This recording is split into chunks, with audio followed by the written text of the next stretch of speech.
Welcome to the podcast channel of the East Bay Unity Intergroup of Overeaters Anonymous. The opinions expressed here are those of individual members and do not represent OA as a whole. For more information about our intergroup, please visit our website at eastbayoa.org. Okay, I'm sorry that some of you have to hear me twice in a very short period of time, but this is a very different topic. And as I was thinking about it, I realized that I've begun to have a lot of trouble with the word spiritual and the word spirituality, being as how it's become kind of a thing. And I don't really know what people mean by that. And in the AA spiritual experience, the appendix, it talks about that change of attitude which enables us to live life without our addictive substance. So that's pretty broad and pretty practical. And that's also something that's talked about a lot in the 11th step, I think, that meditation and prayer, regardless of what kind of thing prayer is practical. It's a practical matter, and I'm doing this in order to be able to feel better. And last night at a meeting, somebody talked about what were we willing to do to be free, to be happy, joyous, and free. And someone said, well, they had to be willing to be very uncomfortable. And the other thing I realize is I have to come to terms with who I am. So I would say that perhaps my journey to what I could hope is some facsimile of peace of mind and adulthood and being able to be a person in the world who isn't creating a whole lot of disharmony all the time for myself and others, has been a process of getting to know myself that I couldn't do until I was able to stop compulsively overeating for a period of time. And by that I also mean stop dieting.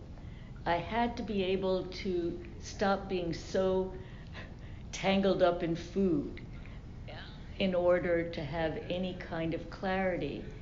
And also, when I stopped eating, I discovered things about myself that I really hadn't known.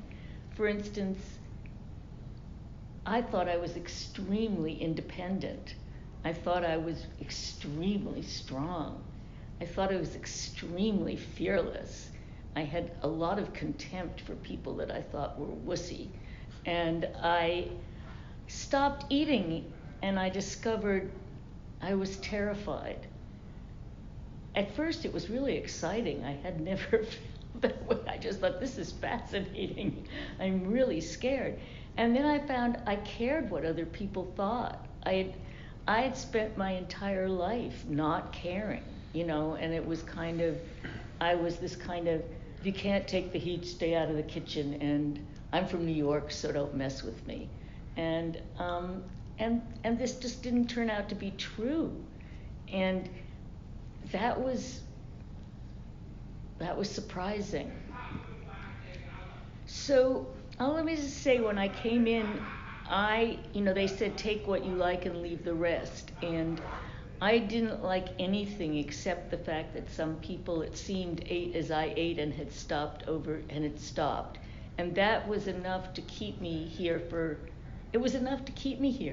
And the pain of eating was so great that after a while, what did I care if they said the Lord's Prayer at the end of the meeting? It just didn't, I couldn't, in a way it was good, because it was like what are you willing to put up with in order not to eat 5 pounds of M&Ms? Are you willing to put up with the G word? Are you willing to put up with the Lord's Prayer? Are you willing to put up with, he, him, her, whatever?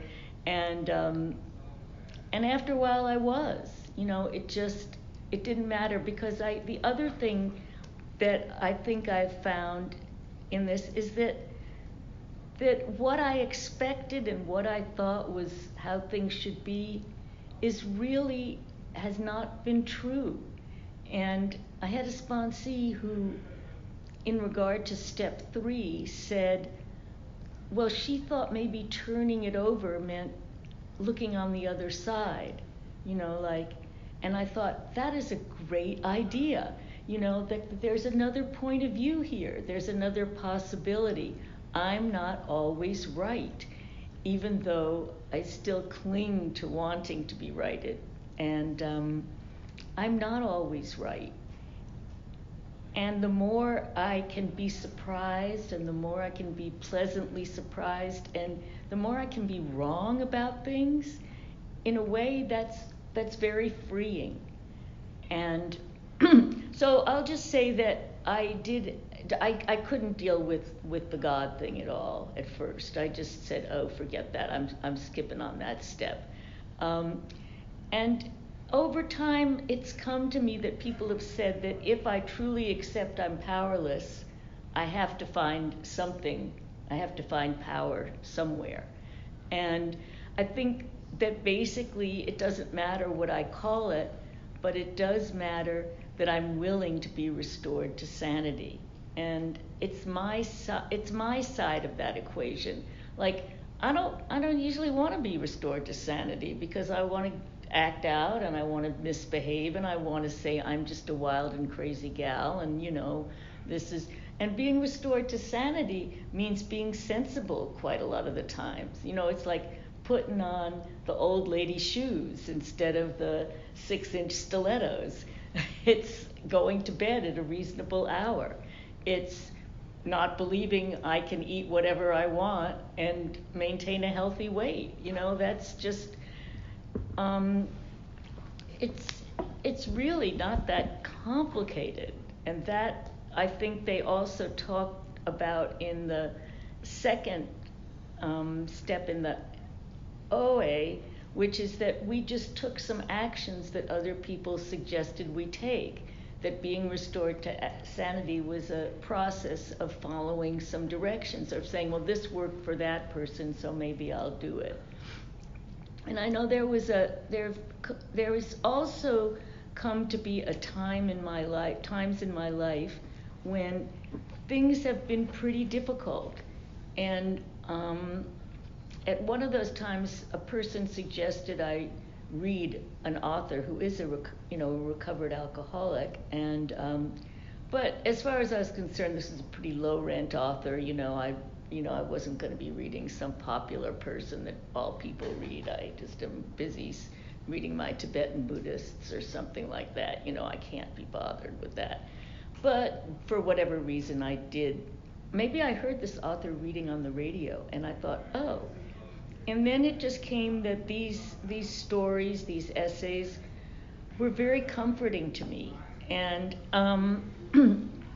I was in the hospital for a very serious thing had happened, and I just had these stories in my head. And I would say that, things I need from a power greater than myself are guidance, and I need comfort. I really need, everybody's always talking about food comforting them. And you can call it love, that's fine, love is fine, but love is another one of those words. It's very, I'm not quite sure what I think of it. But that sense of just being comforted, of sort of something having my back, of being taken care of. And this, on the other hand, this doesn't mean that everything's going to fall my way. And I've been interested in that stuff in the big book, the acceptance story that everybody loves, because I don't know quite. What does it mean that acceptance is the answer? I have to accept things. Not accepting them is certainly not going to help me, but I don't. If acceptance is a strategy to get what I want, or a strategy to make everything okay, then that's not really acceptance. It's like, oh, if I accept this, then it's not going to bother me. And it may bother me. And I might have to accept that I'm bothered by it. So there's always, for me, just pushing back a little bit more. That, okay, I'm upset. Can I live with being upset? Because that's what's happening right now. And I think that is something I wanted to talk about whatever this journey has been for me. And the hardest thing has been letting go of my expectations of who I should be. And I feel also that I don't think that a quote unquote spiritual journey, like I don't want it to turn into another capitalist venture, like more spirituality, more recovery, a better program, a stronger program, working the program harder, being more accepting, being more loving, just being right, not just an exemplar. Having been here this long, why aren't I just a better example of, patience, forbearance, human kindness, and all that? Like, why do I still roll my eyes? I can't help it. I'm trying not to roll them visibly. But that sense of, like it talks about we never wanted to be a worker among workers or a fellow among fellows. We say, yes, I want to be a worker among workers and a fellow. But secretly, I was brought up that if you're not special, it doesn't count. And you never read about anybody who's just ordinary. You only read about people who are special. And every day there just gets to be a little twinge of like, I was reading today some obituary of somebody's grandfather who took up painting, when he was 70 and became a renowned artist, and he said, at my age, I needed something to get me out of bed in the morning, so I had to have something great. I thought, oh, I'm 77, I haven't yet become anything great. I guess there's still hope. That's that idea, there's still hope. Maybe at 90 she'll emerge, as something fabulous. And that was always the way my life was when I was little, and that was the diet myth too, maybe next month I'll start, or next week, or maybe by my birthday I'll have lost 50 pounds, or maybe this, and then I lost 50 or 60 pounds, and the world was not that much different, I could fit into more clothes, and that was fun, but still. So, with all that expectation, there's always disappointment. And, I feel like that for me is what is really a spiritual awakening now, is just coming to terms with the limitations, coming to terms with what is today. And I don't always, and acceptance doesn't mean I like it, but it means I'm not necessarily fighting it. Or I say, this is so.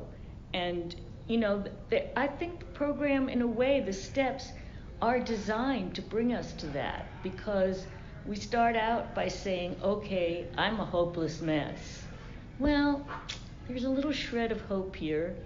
I might be able to get some sanity, and okay, I'm going to try and trust this process. I don't know quite what that means.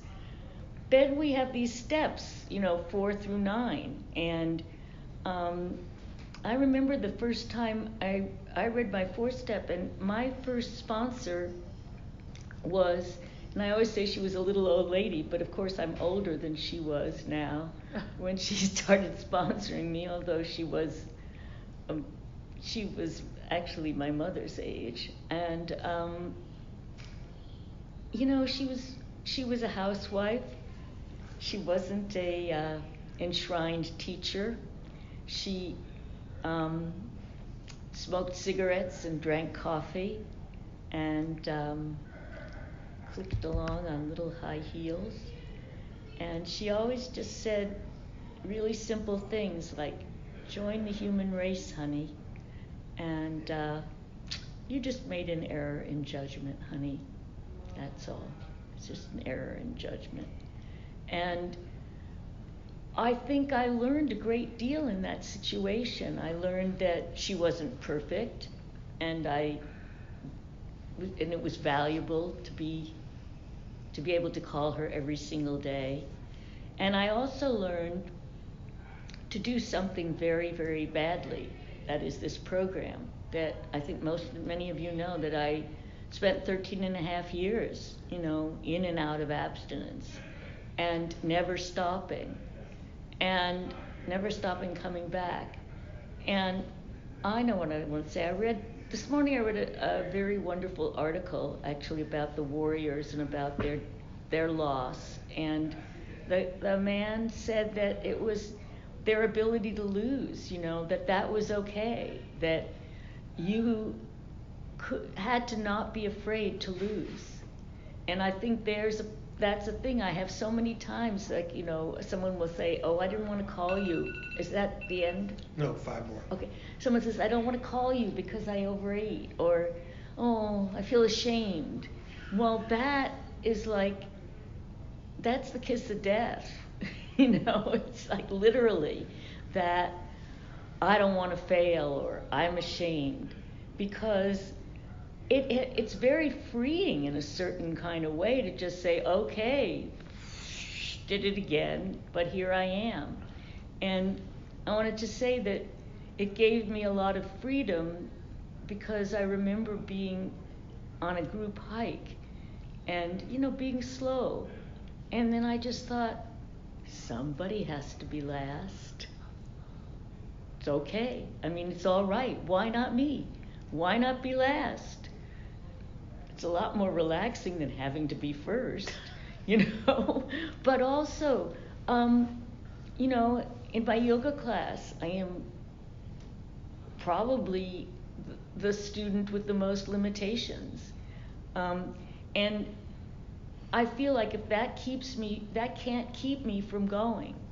So maybe that's what's meant by humility, and that I can be a participant in this program no matter how damaged and creepy I am. And I remember saying to this friend who's not in program, and she was telling me she was having a hard time prioritizing. And I said, oh, I have a hard time with that too. Well, maybe we can help each other. And she said, well, that's the blind leading the blind. And I said, yes. The blind really do a better job of leading the blind than anybody else. Oh, we can't say that anymore. Well, but you know what I mean. It's like that's the secret of this program. And I heard with new ears that thing about it's weakness, not strength, that binds us to each other, because I haven't liked that word, weakness. Of course not. Ew, creepy. Weakness. Ew. But I think that what they mean, it's in our shortcomings, in our openness, in our brokenness, that we can give each other help, and that we can be of help to other people. Because, it's just a lot harder to work with others if you're perfect. It doesn't really make anybody feel very comfortable.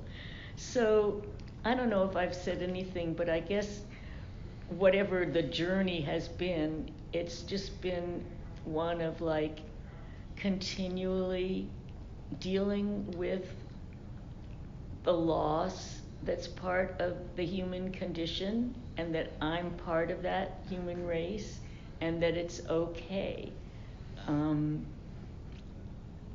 And I don't know what really a spiritual awakening or spiritual experience is, but maybe it's the ability to live with the truth, or the ability to live with life as it is, because life is not changing. So anyway, that's all I have to say, but thanks for being here. It's nice to be at this meeting.